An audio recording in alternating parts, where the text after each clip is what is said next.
toutes et à tous, bonsoir. L'essentiel de l'actualité à la une, Kouroussa, formation professionnelle. Le centre d'apprentissage post-primaire et post-secondaire est désormais opérationnel. La mise en service est faite à l'occasion de la récente immersion gouvernementale. La cérémonie était présidée par le Premier ministre, chef du gouvernement, Moussa Komara. C'est une avancée majeure dans la qualification de la jeunesse de Kouroussa. La mise en service de ces centres d'apprentissage et de formation professionnelle post-primaire et post-secondaire, construit il y a un peu plus de 3 ans, va offrir des compétences adaptées au marché de l'emploi. Il est composé de 6 salles de classe, des bureaux, des aires de jeu et de 6 ateliers pour les cours pratiques. Vous avez 6 salles de classe qui peuvent accueillir, disons, jusqu'à 500, voire même plus d'apprenants au niveau de ce centre. Vous avez également l'amphithéâtre pour des événements un peu spéciaux, notamment des conférences ou des travaux de groupe. Et vous savez que nos centres sont dans l'approche APC, approche par compétence. Donc c'est au moins 80% de travaux pratiques. C'est à juste titre que le centre dispose aujourd'hui de 6 ateliers où les apprenants pourront faire des travaux pratiques. L'édifice est entièrement financé par le gouvernement guinéen pour donner la chance aux jeunes qui ont quitté l'enseignement général sans qualification. Jeunes de Kouroussa, vous qui êtes là, vous qui allez profiter de ces installations, je souhaite que vous tirez ça au mieux. Le président de la République, le général Mamadi Doumbouya, a pris le risque de vous donner l'entier pouvoir de vous transformer, de vous refonder. Il ne faut pas rater cette occasion, il faut le faire. C'est pourquoi je voudrais, au nom de Madame la ministre de l'Enseignement technique et de la formation professionnelle, vous dire tout l'espoir qu'elle fonde à la jeunesse qui va être formée ici, pour que Kouroussa, jeunes de Kouroussa ou de Dabola ou de Kankan puissent trouver dans cet espace de formation les meilleurs moyens pour se réinvestir dans cette communauté. Ce centre sera équipé et doté de personnel enseignant, avec des formations en plomberie sanitaire, maçonnerie et l'électricité bâtiment. Il se positionne comme une alternative concrète pour répondre à l'épineuse question de l'employabilité des jeunes de Kouroussa et environ. Avoir un métier, c'est avoir un choix de vie. Ne pas avoir de métier, c'est comme si on est abandonné. Et nous n'avons pas le droit de rester les bras croisés, d'où le fait que lorsqu'on mettra en place les lignes de crédit pour accompagner les jeunes, pour des activités créatrices de revenus, au préalable, il faut qu'ils aient la formation, dans des formations agricoles, dans des formations techniques, etc. etc. À Kouroussa, l'orpaillage artisanal est prédominant. La sensibilisation des jeunes sur l'abandon de cette pratique ancestrale reste un défi majeur pour avoir des ouvriers compétents capables de satisfaire les attentes des entreprises minières qui exploitent dans la zone. Par ailleurs, filière mangue, les acteurs évoluant à Kankan sont à l'école. La technique développée est baptisée piège à phéromones. Son utilisation demeure une préoccupation. Une stratégie pour lutter contre les mouches des fruits. Et juste après la formation, une quantité importante de ces pièges est mise à disposition. Fodé Bangali Fofana, correspondance. Les mangues de la savane guinéenne étaient dans le temps considérées comme les meilleures mangues de l'Afrique. Aujourd'hui, elles ont perdu leur qualité à cause de l'attaque des mouches de fruits il y a plus de 10 ans. Lutter contre ces mouches de fruits, c'est la mission que s'est assignée la Direction nationale de la protection des végétaux et des denrées stockées. Ici à Kankan, les planteurs, particulièrement ceux de l'interprofession mangue, sont réunis pour apprendre l'utilisation sécurisée des pièges à phéromones gracieusement offerts par le général président Mamadi Doumbouya. Ce sont ces mouches de fruits là vraiment qui gâtent beaucoup nos mangues. Et dès que vous rentrez dans les vergers pendant la période de maturation, vous verrez qu'il y a assez de fruits qui sont infestés et qui tombent. Donc c'est une perte énorme pour les planteurs. Ça fait près de 15 ans, ça nous détruit. Nous, les producteurs, ne gagnons pas ce que nous avons produit à cause de ces mouches. Et si le président nous envoie ce produit-là, ce moment-là, Vraiment, ça nous ravit trop. Le mot me manque pour dire merci au président de la République. Après la formation, ce sont 100 000 pièges pour plus de 20 milliards de nos francs investis qui sont mis à la disposition de l'interprofession mangue pour sauver la production de mangue ici dans la région de Kankan. Ces pièges étaient destinés aux producteurs en fonds revolving. Mais dernièrement, le président, avec sa générosité, a donné cadeau et le ministre Félix a accompagné par une formation technique que nous sommes venus faire pour que ce don soit utilisé à bon escient. Nous sommes en train de voir comment installer des opérateurs économiques dans le cadre de la transformation des fruits. Mais si les fruits sont attaqués, qu'est-ce qu'on va transformer?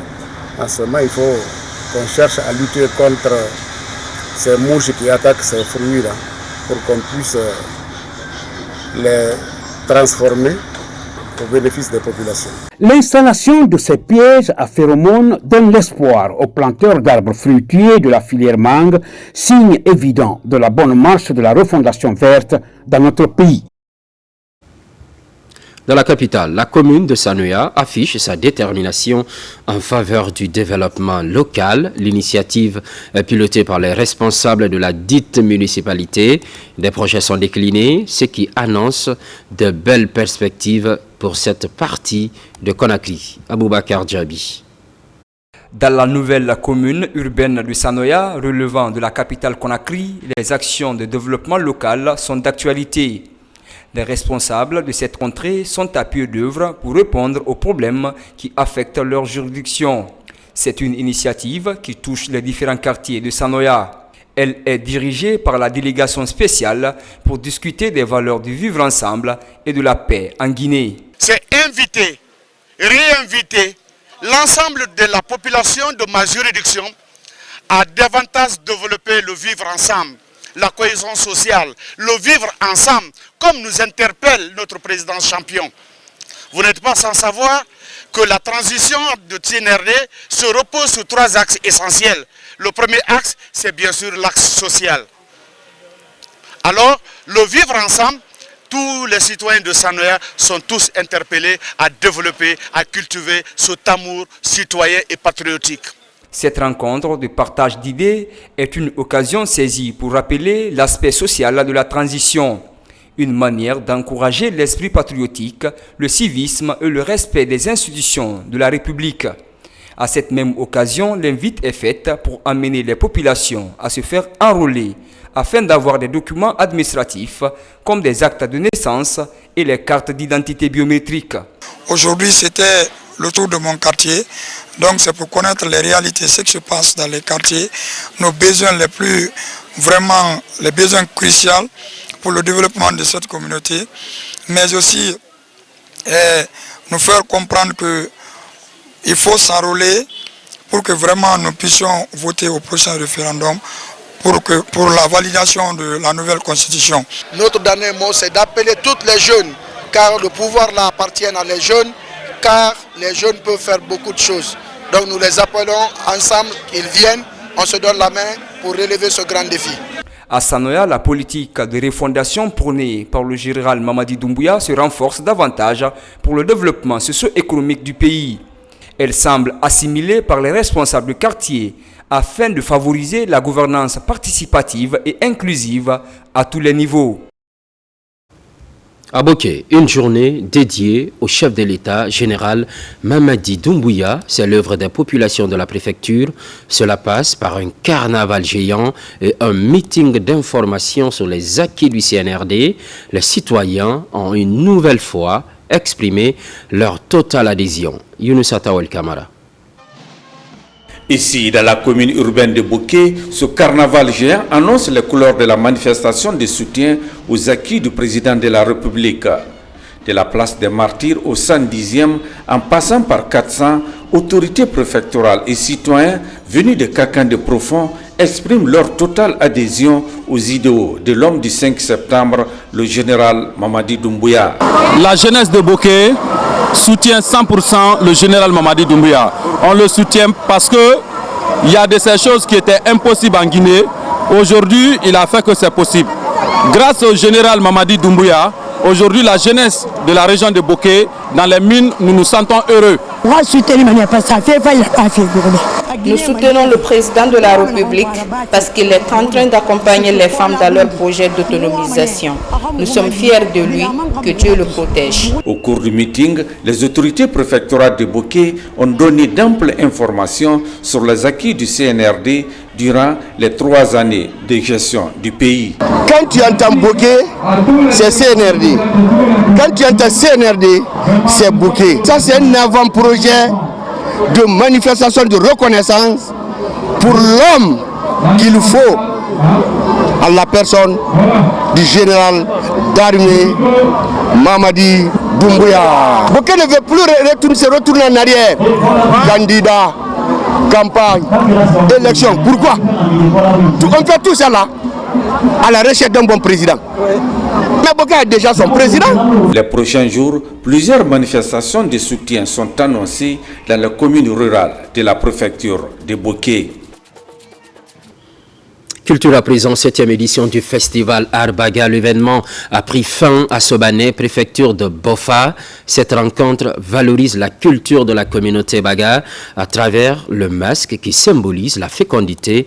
Dans le Bagataï, plusieurs troupes artistiques de la localité ont pris part à la cérémonie. Marie-Angélique Bangoura. C'est l'un des plus grands rendez-vous autour du masque d'Mba. Ici à Sobané, les festivaliers et la population vivent au rythme des tam-tams et des tambours avec des pas de danse puisés du répertoire du littoral. Au compte de cette édition 2025, 8 troupes mettent sur scène leur savoir-faire artistique et des chorégraphies authentiques propres à chaque village. En plus de la présence du masque d'Mba, le sorsornet et autres symboles emblématiques des Bagas étaient de la partie. L'organisation de ce festival vient booster la promotion de la culture Baga. Pour réussir le pari, le coup de pouce des autorités s'avère nécessaire, ce qui motive la prestation de ces artistes dévoués pour la cause publique. L'organisation de ce festival, ou fête tournante dans le Bagataï, chaque année depuis 2018, s'accroît dans la mise en œuvre des recommandations issues de la journée culturelle et artistique des arts Baga et danse d'Mba, organisée en 2015 au Centre culturel franco-guinéen à Conakry, où il a été développé à la face du monde l'origine historique du masque d'Mba. Le Festival des Arts Baga nous donne l'opportunité de nous rassembler à travers les différents pas de danse, à travers les arts visuels, les masques. Nous avons l'opportunité aujourd'hui de partager ce qui nous unit avec le monde entier. Sobané, un des districts de la sous-préfecture de Doupro, préfecture de Bofa, a connu la visite des amoureux de la culture et de l'art. C'est une occasion pour les autorités locales de promouvoir les valeurs ancestrales de cette zone connue pour ses belles plages et son environnement clément, favorable au tourisme. Nous sommes satisfaits et nous sommes contents de la grande mobilisation, de la participation de nos invités qui ont tenu à répondre à notre invitation pour venir communier avec nous à Sobané. Marara qui a remporté le premier prix, donc qui a été la meilleure troupe, qui a presté mieux que les autres. C'était une particularité pour nous parce que ceux qui sont dans les îles ont montré aussi qu'il faut venir sur la terre ferme, participer avec tous les autres villages pour le bien de la communauté Baga. L'art est magique et c'est pourquoi le département de la culture fait tout pour promouvoir toutes les diversités culturelles guinéennes. Et ici, c'est le lieu de saluer le collectif, les autorités. C'est pourquoi monsieur le ministre nous a chargé de venir saluer et féliciter l'initiative de cette organisation. Pour clôturer le festival d'Mba en beauté, le meilleur prix est revenu cette année à la troupe Tamara de Bofa, qui s'est illustrée de par son talent, sa chorégraphie et son masque. La préfecture de Kouroussa est la ville invitée d'honneur de cette 7e édition.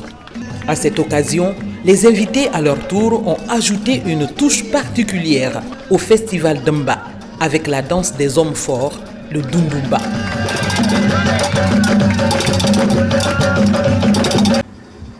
Fini cette édition d'information, l'actualité évolue sur la Guinée, notre paradis, terre de richesse et d'innovation.